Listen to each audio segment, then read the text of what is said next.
everyone. This is John Addison. I'm glad you're listening to this CD today. As you look at the next decade of your life, what are you going to accomplish in that 10-year time window? What are you going to go do so that your family can live totally free in the future? And I believe with everything in me, we're at a moment of greatness. So I'm going to share with you on this CD some timeless principles that you need to put in place in your life if you want to become the leader that you need to be in order to go do something great, to win big, to get your share of what's going on. See, today and in the future is a banquet of opportunity. The table will be set. There will be all kind of great dishes on that table. Why settle for the table scraps that fall from the top of the table when you can feast at a banquet of success and do something great? See, one of the things you got to understand in our business is that the numbers are the numbers. There are certain things in life that are like laws of physics. When you were in school, back in high school, if you took geometry or whatever, you learned that pi r square, that, determined the whatever of a circle or whatever. But pi was 3.14. Okay, well, I'm here to tell you, pi was 3.14 in 1582, and it'll be 3.14 in 2082. That's just the way it is. Well, with us, that's just the way it is. So what we did is we accepted the numbers, but said we weren't going to be victims of the numbers. We were going to leverage the numbers to build a great business. And let me just get, so for all of you out there listening to, I'm going to talk about the business for a second, and then I'm going to work on your head, then work on your heart a little bit. If I look, and I've been doing this now 20-something years, I've grown up in this company. I didn't just show up. I grew up in this company, and I've spent a lot of years. And hopefully, one of these days, years down the road, if you put this CD in and, John Addison's maybe gone on to his great reward or whatever, you'll listen to this and realize that some of the things I'm talking to you about on here are timeless truths. Let me tell you, the key to our, number one, we're a crusading company. Our company is on a crusade. We are a crusade and cause-driven business. We change lives by what we do. Number two, we got a great opportunity for a different kind of person that maybe's been told that they shouldn't dream anymore to be able to go out and do something great. And then, so that's one piece of our business. And that we go out and we recruit part-timers and we recruit large numbers of people. And by recruiting quantity, we find quality. We find those people that want to go do something special with their lives, but they don't have to start out giving up their full-time job to go get going. When they get going, at some point they have to make that mental leap that I want to go do something great with my life and go full-time. You can recruit all the people in the world that don't do nothing. Okay, and you're going to recruit. If you're going to build anything big, you're going to recruit a lot of people who don't do nothing. The only way to get a lot of people who do something is to get a lot of people who don't do anything. That is a mathematical formula in our business. Okay, there's a lot of folks that'll say, well, John, I've been around here 800 years. Pay me a lot more for doing less. Look, we're going to treat everybody with dignity and respect, and we want you here forever. But we got to aim at what we need to do to go build and grow and have a sustainable business. Man, we're going to have it focused. We're going to have it stable. And we're going to do something absolutely mind-boggling. We want you thinking about not just your income, but the income to your team, to your distribution team. This thing is unbelievable. This thing is great. As we enter 2006, you got to ask yourself, what am I going to do this year to snap and take it to the next level? What am I going to do to become a better leader, to build a better team, to do something great? Just this last year, one of the things that led me to talk a lot about servant leadership right now is number one, I honestly believe that is a principle you better put in place in your life. If you want to win long term, I don't mean just make a little money for a short period of time. If you want to win long term, one of the lessons I've learned, because I have grown up in a leadership company. I have grown up around great leaders, and quite honestly, sometimes I watched people do stuff that I went, man, that is very short term. Just this year in 2005, we lost Randall Walker. Randall was a guy that made over $1 million a year for a long time. I loved Randall because he was a guy whose accent sounded a lot like mine. Country guy from over in West Georgia, a great basketball player, played college basketball at Auburn with Bob Miller and Bobby Buisson, and was just, at one time was as he was a senior in high school, the top basketball player in the state of Georgia. And a great man, died way too young at 59. Cancer came and, out of the blue, and, just you don't ever know. But one of the things I'll always remember about Randall, every time I met with Randall over the years, and sometimes, Randall would be upset. He'd be mad about something. Whenever Randall was coming in, it was about his guys and his team. It wasn't about what you could do to make Randall more money. It was what was good for the team, what was good for his, as he called them, his little guys, okay? Randall was a person who lived his life in a way that he gave to others. He had a great business, a great family, a great marriage, a great life that ended way too soon. But as I sat at his funeral, I thought, that is a man who made an impact. We don't know how many years any of us have got, but if we are the right kind of servant leaders, when the time comes that life is over, we will have changed lives by how we lived and what we do. You making money is the scoreboard, because we want you to make money, save money, accumulate and become financially wealthy. But, one of the things I have learned is that money is a bad god, but a great servant. See, you can't worship money. Money can't become what you worship and totally focus on. If you do a great job as a servant leader, you'll make a lot of money. But if money is the goal, if money is the God, it'll only be for a short-term period of time. But if you go and you're a great servant leader and you build a business and you change lives, you will make a lot of money, and that money can be a servant to help others and help your family and allow your family to not have to make short-term decisions and all that. You got to understand, in this business, it's a volunteer army. People show up from all walks of life wanting to believe again.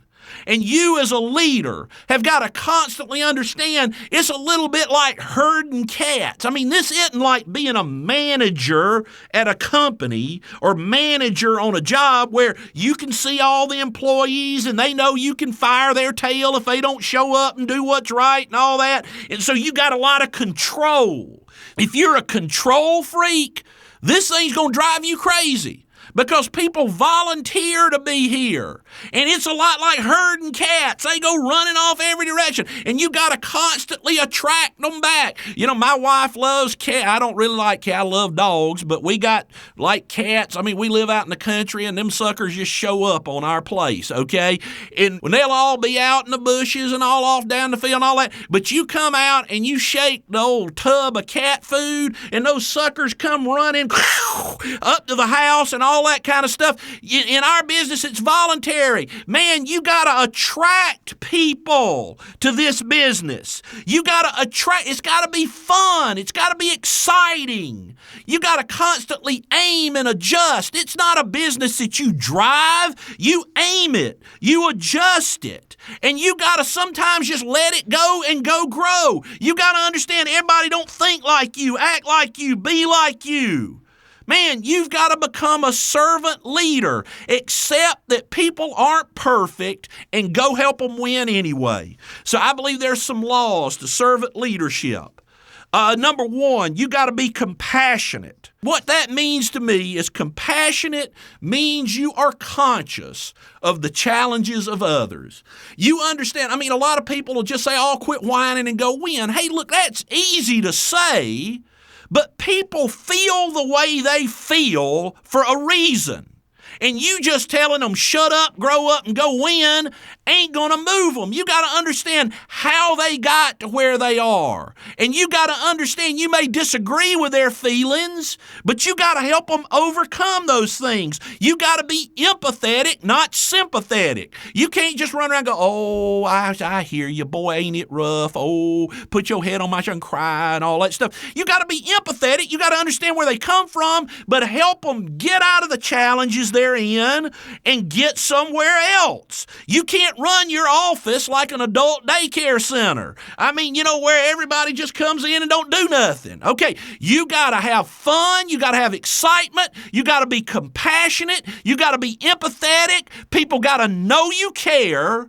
And then you got to help them move from where they are to where they want to be. Y'all all know how much I love the University of Georgia football team and stuff, and I honestly believe Mark Richt, is a great coach, one of the best, but he's also a great person, as I've gotten to know him and heard him talk several times, and, recently he spoke at our church, and then, I've heard him, just, been around him and stuff, and he's just a good man, besides being a great coach. And he talks about how one of the things he does, he says, you got to recruit great players. You can't just go out there and say we're going to win in the Southeastern Conference, recruiting a bunch of slow, short people, okay? I mean, you got to go recruit talent. But he said, then you got to build a team. And one of the things he does to build the team is they start fall practice and stuff, and it's tough. And anyone that played football, and you got them 2-a-days and 3-a-days, and it's August, and you sweating, and it's awful, and you hate it, and all that stuff. One of the things he does is you're building the physical part of things. He tries to build the team. And he's got something in their meeting, the team meeting room, that's called the hot seat. And one of the kids, and it's usually the seniors that are the leaders, before each practice, they have to get in the hot seat. And the hot seat's where they don't sit and talk about football. They talk about how important it is to be a Georgia Bulldog for them.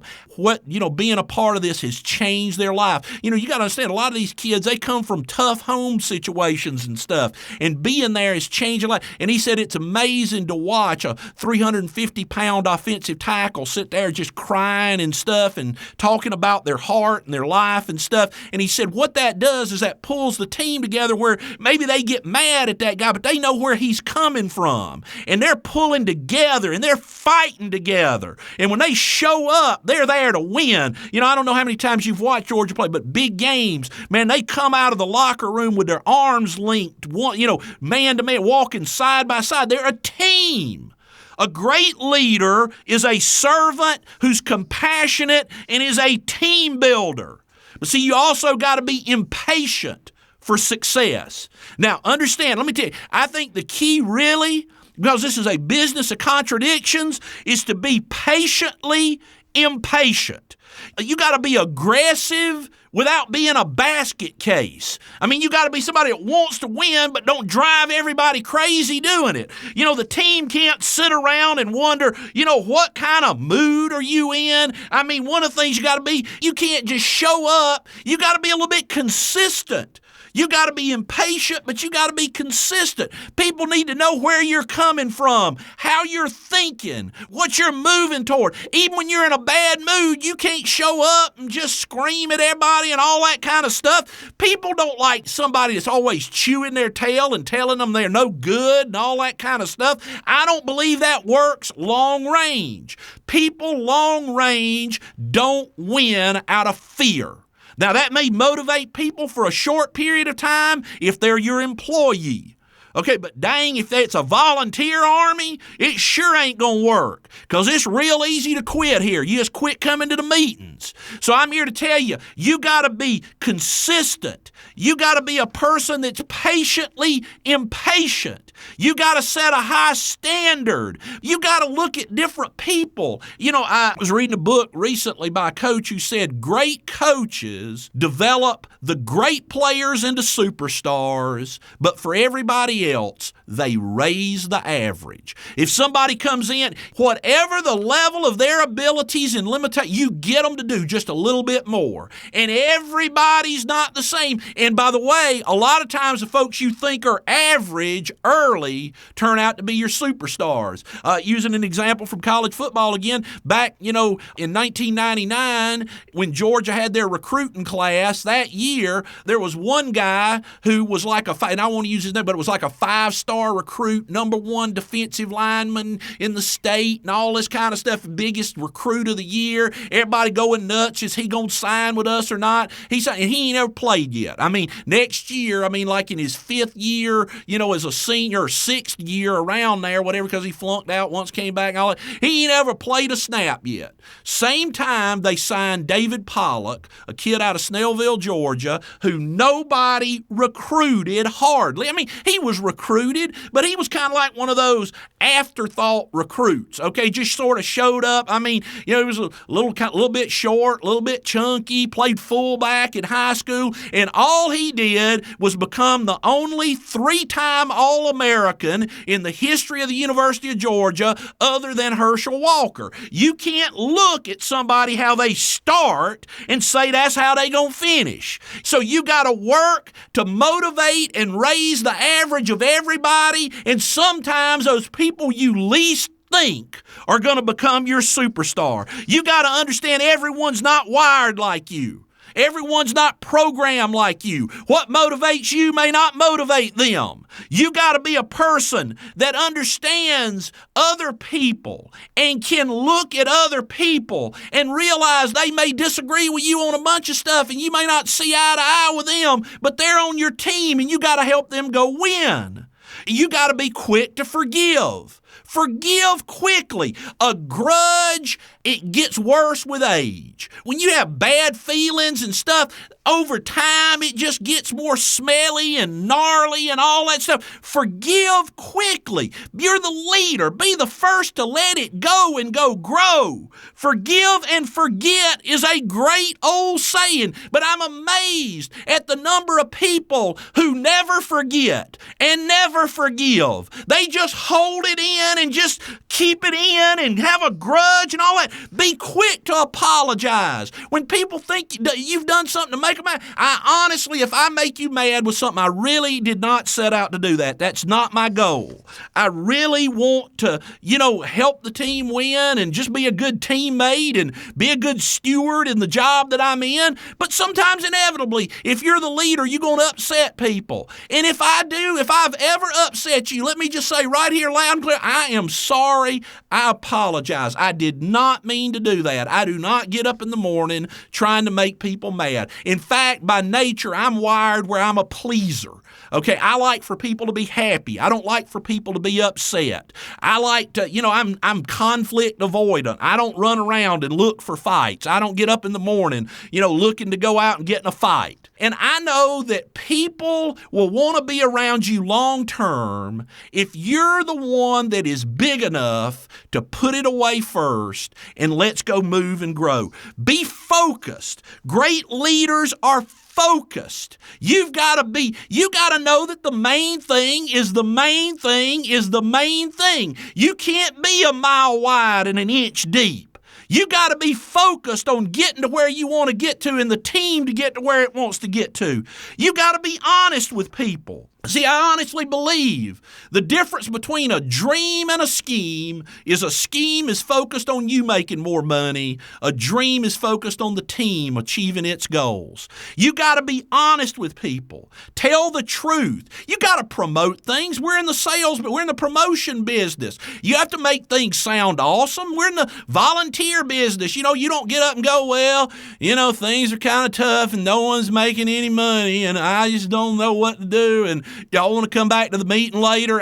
You got to promote it. You got to attract to it, but you got to be honest. You got to tell people the truth. You got to be a long-term thinker and have big dreams. You got to be heading somewhere big and doing something great. Man, folks, these are amazing times. We need more servant leaders like you. But the truth is, it's not a math problem, it's a people problem. We need more people. We need more leaders. We need more people decide they want to change their lives. When are you going to win? When are you going to get excited?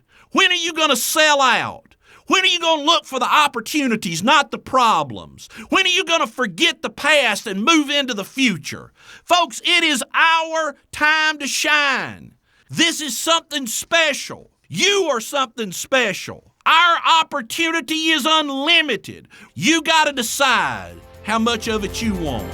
And to get as much as you want, you got to be a great servant leader. See you at the top.